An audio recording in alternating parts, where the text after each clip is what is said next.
তো গাইস সবার আগে টিকটক ভিডিওটা দেখো, তারপরে ভিডিওর ফানি কমেন্টস পড়বো। Let's go.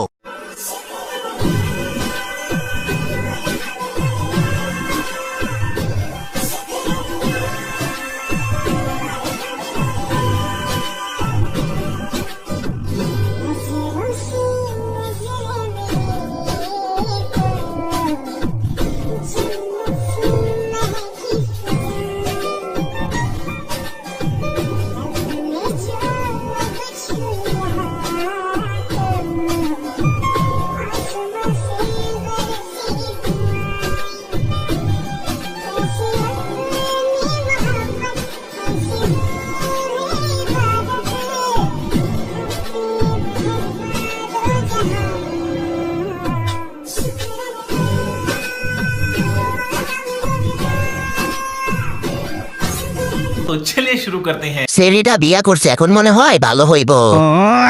এত সুন্দর জামাই পাইলো, আল্লাহ গো। পোলা তার জীবন এখন টানা টানা হয়ে যাবে। এত সুন্দর ছেলেটা একটা পাগলের বিয়া করলো, আর আমাকে কপালে কুদ্দুস ছাড়া কেউ জুটে না।